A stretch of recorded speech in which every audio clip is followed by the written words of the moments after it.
और सीता सोरेन के इस पूरे मामले पर हेमंता बिस्वा शर्मा ने क्या कुछ कहा, आइए आपको सुनाते हैं। देखिए, इरफान अंसारी जी ने सीता सोरेन जी का खिलाफ जो अभद्र शब्द का व्यवहार किया है वो हमारे पार्टी उनका घोर निंदा करते हैं।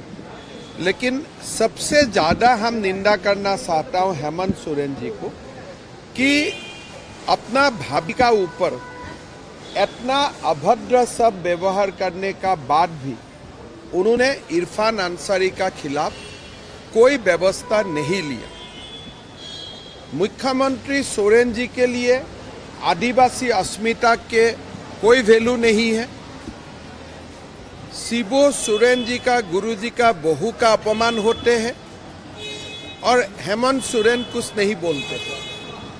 मैं हेमंत सोरेन जी और इरफान अंसारी दोनों को मैं निंदा करता हूं और मैं ये मानता हूं कि आदिवासी जनता चुनाव का माध्यम से दोनों को सबक सिखा। और इस पर अधिक जानकारी देने के लिए और बातचीत करने के लिए हमारे संवाददाता राकेश जुड़ा है, सीधा उनका रुख करेंगे। राकेश, इरफान अंसारी ने जिस तरीके से अमर्यादित भाषा का प्रयोग किया सीता सोरेन को लेकर, उसके बाद से जो है बवाल मचा हुआ है और उसके बाद प्रेस कॉन्फ्रेंस कर रही थी सीता सोरेन आज, और वो बोलते बोलते रोने लगी कि अगर उन्होंने कहा कि अगर उनके पति जिंदा होते तो वो इस तरीके के उनके ऊपर इस तरीके का अभद्र भाषा का प्रयोग नहीं किया जाता, कोई नहीं कर पाता। लेकिन आज उनके पति नहीं है, इस वजह से उनके बारे में कुछ भी कहा जा रहा है और वो रोने लगी। और उसी को लेकर देखिए, राज्यपाल संतोष गंगवार से बीजेपी महिला मोर्चा के प्रतिनिधि मंडल ने मुलाकात की है और मंत्री इरफान अंसारी को बर्खास्त करने की भी मांग की है। क्या कुछ और अधिक जानकारी आ रही है इस पूरे मामले को लेकर?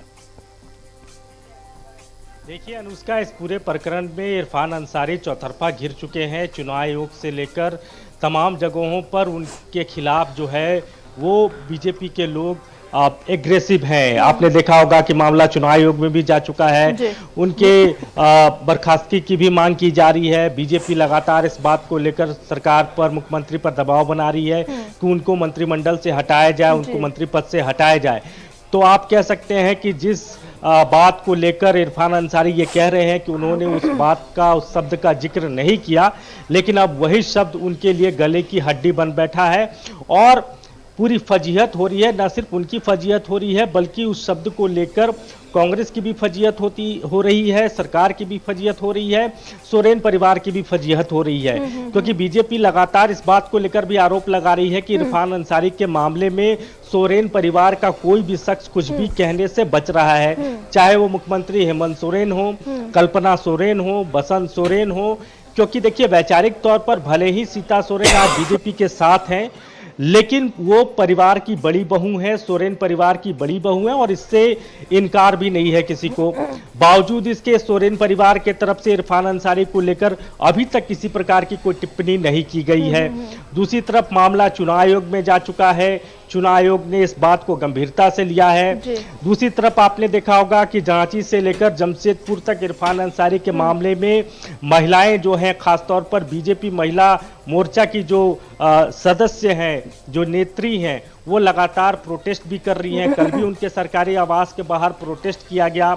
आज जब सीता सोरेन प्रेस कॉन्फ्रेंस कर रही थी तो वो भावुक हो गई, फपक फक कर वो रोने लगी और ये भी कहा कि अगर स्वर्गीय दुर्गा सोरेन होते, उनके पति आज जिंदा होते तो शायद यह स्थिति नहीं बनती, किसी की इतनी हैसियत नहीं होती कि उनको इस तरीके से अपमानित किया करता, इस तरीके से अमर्यादित शब्दों का उनके लिए इस्तेमाल करता।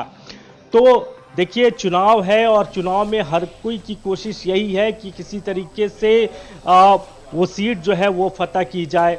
तो इसको एक तरीके से चुनावी रंग देने की भी कोशिश बीजेपी की तरफ से की जा रही है, इसमें भी दोहराई नहीं है। लेकिन इतना ज़रूर है कि एक आदिवासी महिला है, सोरेन परिवार की बड़ी बहू है। अगर ये शब्द इरफान अंसारी ने उनके लिए इस्तेमाल किया है तो बेहद अमर्यादित शब्द है और इस अमर्यादित शब्द को लेकर मौजूदा वक्त में इरफान अंसारी चौतरफा घिर चुके हैं। अनुष्का, बिल्कुल राकेश, और देखने वाली बात होती है कि इस पर क्या कुछ एक्शन लिए जाते हैं, खासकर हेमंत सोरेन की तरफ से, क्योंकि आज हेमंता बिस्वा शर्मा ने भी ये बयान दिया कि हेमंत सोरेन जो कि जिनकी भाभी है सीता सोरेन, उनको इस पर कड़ा एक्शन लेने की जरूरत है, क्योंकि उनके भाभी के लिए इस तरीके से बात इरफान अंसारी ने कही तो इस पर जो है तुरंत एक्शन लेने की जरूरत थी, लेकिन अब तक उन्होंने कोई एक्शन नहीं लिए है। हालांकि देखिए आगे क्या कुछ देखने को मिलता है।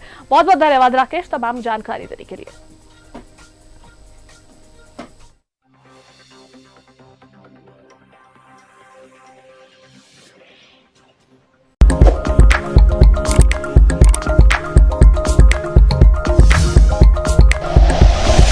Like and share videos, subscribe करें हमारा चैनल और प्रेस करें बेल आइकॉन। न्यूज़ 11 भारत, सच है तो दिखेगा।